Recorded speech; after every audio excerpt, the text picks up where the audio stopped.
بسم الله الرحمن الرحيم. أصدقائي الكرة مع عادل في كل مكان، السلام عليكم ورحمة الله وبركاته. لو بتشوفونا على اليوتيوب ما تنساش تشترك في قناة على اليوتيوب وتفعل زر الجرس عشان يوصلك كل حلقاتنا الجديدة. ولو لسه ما اشتركتش في قناتنا على فيسبوك بسرعة يلا اشترك في القناة وفعل زر الجرس علشان يوصلك كل إشعارات حلقاتنا الجديدة. فرسي الرهان للكرة المصرية يتفوق على أندية الكينية. الأهلي والزمالك كانوا بيواجهوا نادي الشرطة الكيني وجورماهيا الكيني، واستطاع أن يتفوق عليهما في مباراة الذهاب بكينيا. فرس الرهان الأول وهو نادي الزمالك كان بيلاعب الشرطة الكيني وتمكن من الفوز عليه 1-0 في مباراة الذهاب بكينيا. أحرز الهدف عبد الله السعيد في الوقت الضايع من الشوط الأول. لما كنت بتفرج على نادي الزمالك والتشكيل اللي نازل، لا تشكيل جبار هيكسر الدنيا. لما تبص تلاقي نادي الزمالك بيلعب بمحمد صبحي، بيلعب بمحمد شحاته باك يمين، بيلعب باتنين مساكين حسام عبد المجيد والمسلوسي، باك شمال عمر جابر، اتنين محور ارتكاز ناصر ماهر ودونجا، وقدامهم عبد الله السعيد. أجنحة عندنا زيزو وعندنا شلبي وعندنا الجزيري في الهجوم. لا سكواد عالي جدا. ده انت بتقول ده هيكسروا فريق الشرطة الكيني. ولكن نبص لمجريات المباراة ان فريق الشرطة الكيني مسيطر على المباراة من اولها لاخرها. طب ينفع؟ معلش اللي بيعيط وسام ابني الصغير حب يتحفنا بصوته يعني في الفيديو.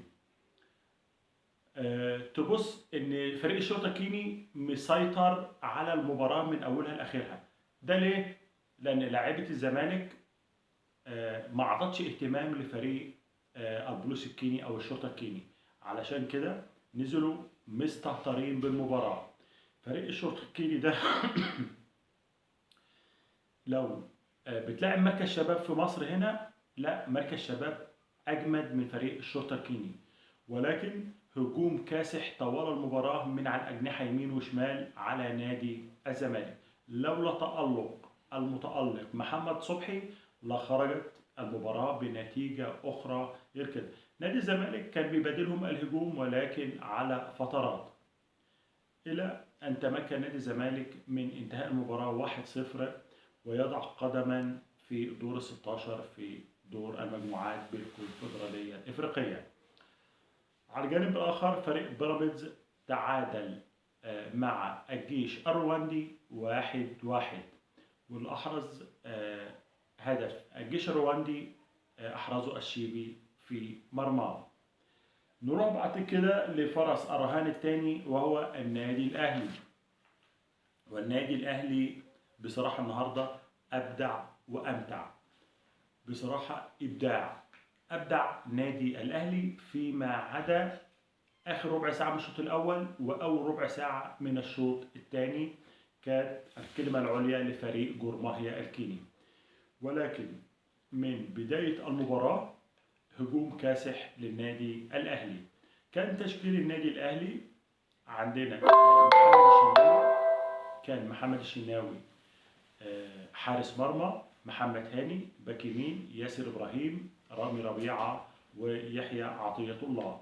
وسط الملعب كان مروان عطية وإمام عاشور وحسين الشحات وتاو ووسام أبو علي. ده كان تشكيل النادي الأهلي. بصراحة سيطرة على مجريات المباراة أن يتمكن النادي الأهلي من إحراز الهدف الأول في الدقيقة 14 من الشوط الأول عن طريق رامي ربيعة.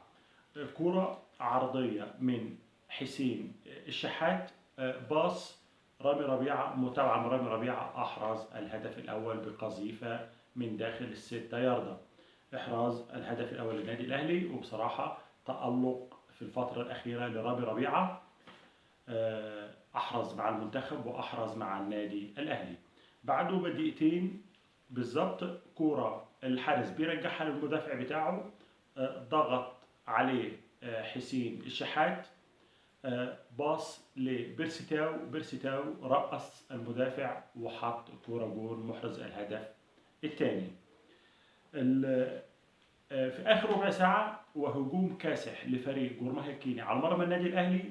بصراحة عاد محمد الشناوي لقمة مستواه، إنقاذ ولا أروع. تيكي تاكا جورماهية كينية داخل منطقة جزاء النادي الأهلي. باص من الجناح الشمال خارج منطقة الجزاء للمهاجم، المهاجم انفراد بمحمد الشناوي، محمد الشناوي اترمى على الكرة والمهاجم داس على صابع محمد الشناوي ولكن ظل متماسك بالكرة. إنقاذ هدف مؤكد مليون في المية من كابتن محمد الشناوي.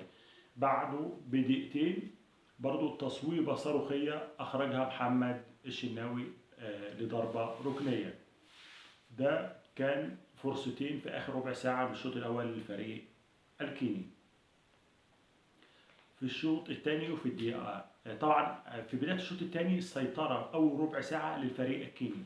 مارسيل كولر ما قدرش يستنى، بعد مرور ربع ساعة وما اتغيرش الوضع وهبوط في مستوى النادي الأهلي، قام بعمل تغييرات لتنشيط وسط الملعب وتنشيط الأجنحة. نزل محمد طاهر مكان حسين الشحات. بصراحة عمل أشعل الجبهة الشمال، خلاها جبهة نارية. الهدف الثالث جه عن طريق محمد طاهر، ان هو اخذ الكرة وانطلق بيها وما هربش المدافع، ده رايح للمدافع رقص المدافع، حب يباصي لوسام ابو علي، وسام ابو علي كان ممسوك باثنين، بيرسيتاو خارج المنطقة فاضي، باص لبيرسيتاو غمسها بسن الفوتبول لوسام ابو علي، وسام ابو علي عرقله المدافع داخل المنطقة يعني ضربة جزاء، ردت الكرة لبيرسيتاو، بيرسيتاو بتصويبة بقدمه الشمال أحرز الهدف الثالث للنادي الأهلي. هدفين بيرسيتاو وهدف لرامي ربيعة.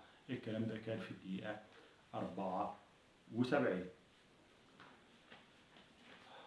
هنقول إن ده الفوز ال11 للنادي الأهلي على التوالي إفريقيا.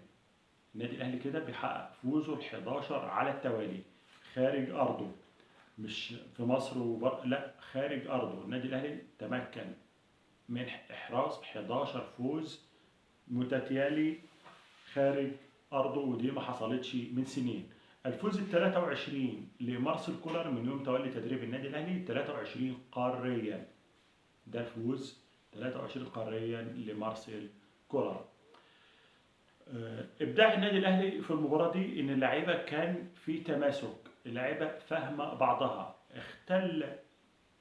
اللعيبة كانت مركزة مليون في المية. اختل التركيز بتاعهم آخر ربع ساعة في الشوط الأول وأول ربع ساعة في الشوط الثاني، خلاف كده في ساعة كاملة اللعيبة في قمة تركيزها. بنتمنى إن شاء الله لنادي الأهلي والزمالك بالتوفيق في مباراة العودة إن شاء الله، كده كل واحد فيهم وضع قدم في دور ال16.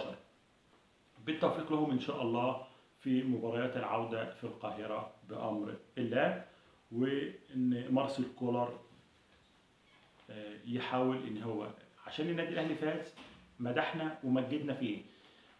في عيوب دفاعية عند النادي الأهلي، العيوب الدفاعية ديت بنتمنى إن مارسيل كولر يتلاشاها في المباراة القادمة. لو بنلعب فريق أجمد من جورماهيا كان عمل معانا مشاكل.